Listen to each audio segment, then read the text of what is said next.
उससे कितना बड़ा फायदा तमाम बुद्धिस्टों को मिलेगा जो यहाँ पर आना चाहते हैं, दर्शन करना चाहते हैं। पवन नारा, आप कह रहे थे कि इस पूरे दौरे को, प्रधानमंत्री के इस कार्यक्रम को 2 हिस्सों में बांटकर देखा जा सकता है। तो पहला हिस्सा तो हमें धर्म का समझ में आता है, लेकिन दूसरा हिस्सा क्या कहता है? देखिए, दूसरा हिस्सा यह है कि प्रधानमंत्री नरेंद्र मोदी यहां एक जनसभा को संबोधित करने वाले हैं। उस जनसभा में यहां की विकास योजनाओं को पेश करेंगे, जिसमें से एक यहां पर बनने वाला मेडिकल कॉलेज भी है और 2022-23 से 100 बच्चों के एडमिशन के साथ मेडिकल कॉलेज की शुरुआत भी हो जाएगी।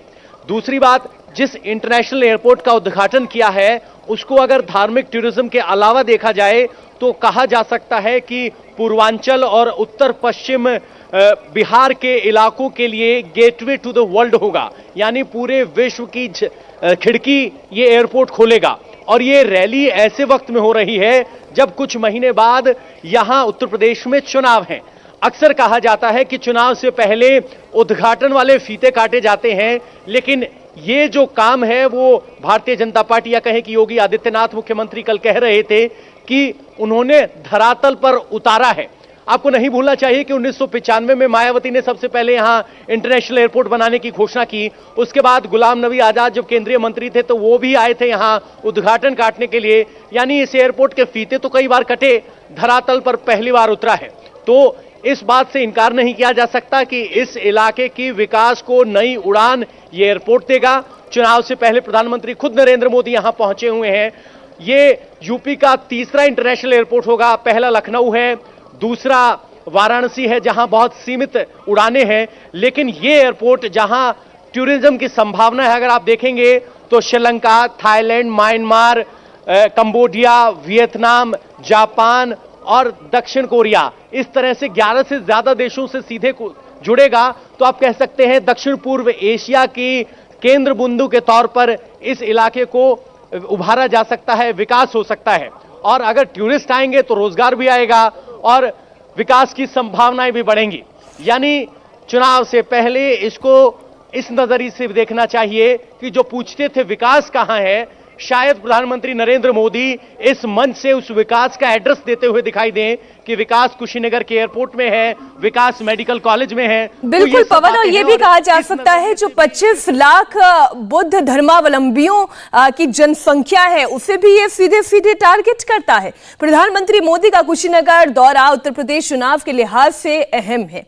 एयरपोर्ट के उद्घाटन के बाद मोदी ने कहा कि उन्होंने जो कमिटमेंट किया था उसे पूरा किया। कुशीनगर का ये इंटरनेशनल एयरपोर्ट दशकों की आशाओं और अपेक्षाओं का परिणाम है। मेरी खुशी आज दोहरी है। आध्यात्मिक यात्रा के जिज्ञासु के रूप में मन में संतोष का भाव है और पूर्वांचल क्षेत्र के प्रतिनिधि के रूप में भी ये एक कमिटमेंट पूरा होने की घड़ी भी है। कुशीनगर के लोगों को, यूपी के लोगों को,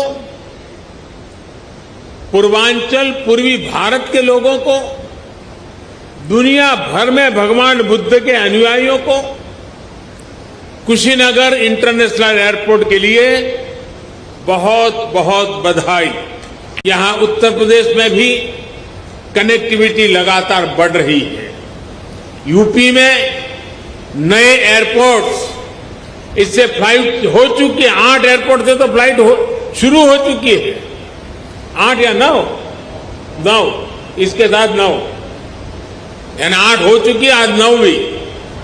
लखनऊ, वाराणसी और कुशीनगर के बाद जेवर भी इंटरनेशनल एयरपोर्ट पर तेजी से काम चल रहा है।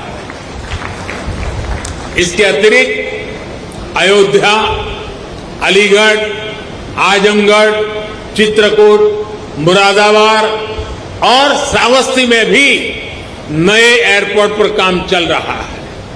यानी एक प्रकार से यूपी के अलग अलग अंचलों में हवाई मार्ग से कनेक्टिविटी बहुत जल्द बहुत मजबूत हो जाएगी। मुझे ये भी जानकारी दी गई है कि अगले कुछ सप्ताह में दिल्ली और कुशीनगर के बीच स्पाइस जेट द्वारा सीधी उड़ान शुरू किया जा रही है।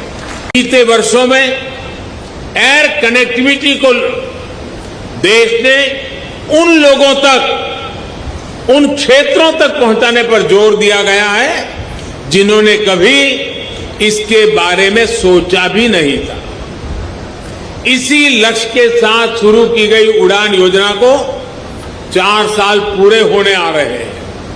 उड़ान योजना के तहत बीते सालों में 900 से अधिक नए रूट्स को स्वीकृति दी जा चुकी है। इनमें से 350 से अधिक पर हवाई सेवा शुरू भी हो चुकी है। इंडिया टीवी हर वक्त हर जगह डाउनलोड करने के लिए सर्च करें India TV news Google play store या ऐप स्टोर पर।